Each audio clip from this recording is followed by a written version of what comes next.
Mă numesc Mihaela și sunt voluntar în cadrul proiectului My Story. Mi-a făcut o deosebită plăcere să culeg povestea doamnei Bernicu. Povestea descrie episodul deportării Rodicăi Bernicu în Austria și întoarcerea acesteia și a familiei acesteia în România. Povestea m-a impresionat, dat fiind că profesorul de astăzi, Rodica Bernicu, descrie războiul prin ochii copilului care era atunci. Vă invit să urmăriți povestea.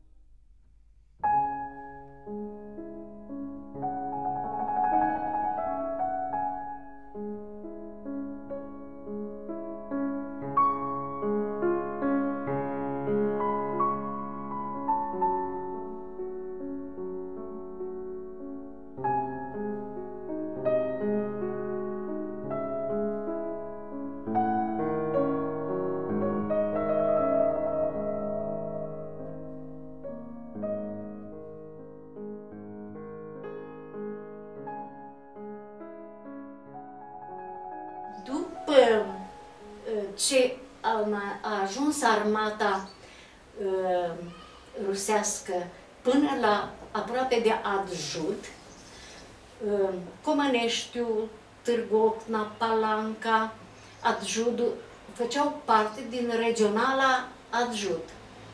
Și s-au primit ordini ca toți ceferiștii să fie îmbarcați în vagoane de marfă și să ne refugieze, să ne îndepărteze de front la Petroșani. Acolo trebuia să ajungem.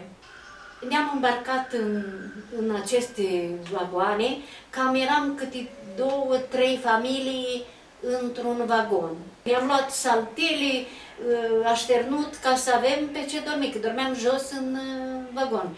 Și ceva mâncare care o aveam strânsă la momentul respectiv în casă. Un general neamț le-a promis că ne trece pe undeva prin Ardeal, ne trece totuși în sud spre Petroșani.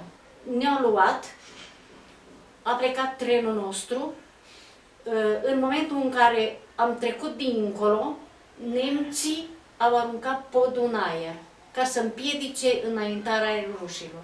Am ajuns la Debrețin și generalul a spus că nu ne mai poate trece în România, în localitate în Petroșani, ci că ne ia spre Germania. Mai ales că nemții aveau nevoie de forță de muncă, de bărbați, pentru refacerea fabricilor. Așa am ajuns la Debrețin, acolo am înaintat după aceea pe teritoriul Austriei, undeva într-o localitate, nu mai țin minte exact unde, știu că am fost dați jos din vagoane și ni s-a dat un număr. Așa, și ne-a fotografiat și noi ne pierdusem identitatea. Aveam numai numărul respectiv și fotografia era un fel de legitimație, probabil, pe care apoi a fost folosită mai departe în drumul nostru. Am ajuns, deci, v-am spus, am pierdut, nu mai țin minte localitatea respectivă, până când am ajuns aproape de Viena. Ne-a dus așa, am mers mult, vreo 2 sau 3 săptămâni am mers. În stațiile în care se opreau trenurile, alături de noi erau și vagoane și trenuri cu prizonieri evrei, pe care ostașii nemți îi scoteau, bineînțeles cu escortă, îi scoteau să facă mișcare, o dată în zi probabil, în jurul trenului. Și cu ochii mei am văzut când chiar mă emoționează când erau flămânzi, cred, evrei, să plecau între trenuri, în spațiul acela între linii, să plecau și luau coși de pâine și coși de cartofi și mâncau. Sunt lucruri pe care le țin minte și care le-am văzut.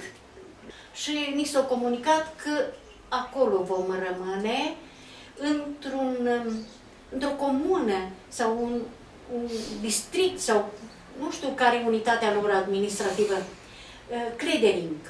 Nu era prea departe de Viena, cred că aproximativ 10 kilometri. Fiica mea, care a fost în Austria, chiar a trecut cu mașina prin Viena și a și văzut marcajul respectiv, Cledering. Am stat în lagăr, deci din septembrie, cam până în aprilie. Și după o lună sau două, de când intrasem în lagăr, bărbații, absolut toți bărbații, apți de muncă, dar de fapt toți erau tineri, la 40 ceva de ani, au fost luați și duși la Berlin, o fabrică de avioane pentru reconstrucții. Câteva luni n-am știut nimic, că nu puteam coresponda și nici nu puteau să scrie sau... au stat acolo și au muncit la reconstruirea acelei fabrici de avioane. N-am știut nimic de ei, că trăiesc, că nu mai trăiesc, nimic. Noi ne duceam viața separat în lagăr, ei erau acolo. În momentul în care s-a spart frontul, am întors armele și au început să înainteze armatele sovietice, atunci au fost trimiși ei înapoi de acolo, de la Berlin. N-am stat mult de la venirea lor în lagăr, pentru că trupele sovietice ajunseseră aproape de Cledering, deci aproape de Viena. Am primit ordin să ne izolăm și să ne refugiem în adăposturi. La bărăcile noastre erau un adăpost, de fapt, eram destul de lung, îngust, dar lung. Un fel de beci. Și ne-am luat saltelele și am stat acolo câteva săptămâni. Pentru că luptele pentru cucerirea Vienei au fost foarte grele, au durat foarte mult. Nemții se apărau, rușii nu puteau înainta. Și aveau loc pierderi și de parte și de altă, pierderi foarte mari.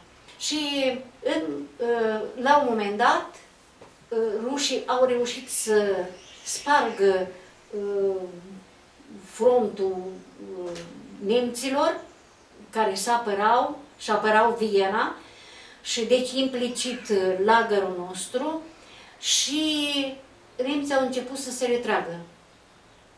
În același timp, au început și rușii să înainteze.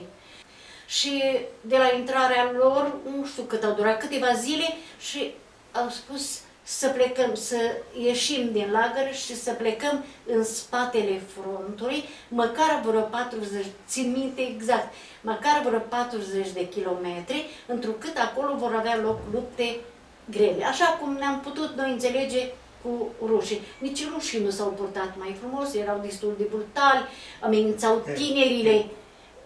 Tinerele au fost săptămâni când au trebuit să doarmă în podul bărăcilor. Am plecat, țin minte, cu 2 sacoșe. Tata o sacoșă, mama o sacoșă. Și noi copiii, fratele, unul de 5 ani, celălalt de 2 ani și jumătate, aproape 3. Ieșind din Cledering, am avut în față o priveliște pe care nici filmele nu pot reda. Și niciun film de război n-am văzut. Deci în drum de acum spre Ungaria. Acolo era țelul nostru, Ungaria și apoi România. Dar pe jos. Și am trecut undeva unde era așa un deal. Dealul, deci respectiv dealul de apărare. Apărarea trupelor nemțești câte mai rămăseseră și de luptă și de înaintarea trupelor rusești. Și noi am trecut pe potecă, pe drum. Dar lângă drum erau tranșeile ostașilor sovietici. Și cu tunuri și aveau loc lupte. Cât noi mergeam, auzeam cum pe la urechile noastre făceau zgomot proiectilele cele și le vedem, nu vedeam de partea cealaltă, dar vedeam de partea rușilor. Îi vedeam cum își atingeau țintele și sub ochii noștri am văzut la un moment dat, i-am povestit chiar și Ancăi, cum un obuz din nemțesc a atins pe posesorul mitralierii, retezându-i capul. Și am văzut cu ochii noștri lucrul ăsta. Ne-am înspăimântat de moarte și atunci fiecare ne îndemnam, haideți mai repede, mai repede, haideți să plecăm, dar puterile noastre erau așa de limitate, noi eram copii. Am început drumul spre România. Am trecut de pericolul respectiv, deci de prima linie, dar în drumul nostru, alt drum, nu aveam decât șoseaua. Uneori ne mai rătăceam, alteori nu, dar de o parte și de alta a șoselei erau o grozăvie. Soldați nemți, soldați ruși, soldați nemți cu buzunarele scoase afară, cotrăbăite probabil, sau chiar pe șoseaua unde treceam noi, erau nemți peste care au trecut tancurile rusești și erau făcuți așa, extraplat. Doar hainele se mai cunosc. Era o grozăvie.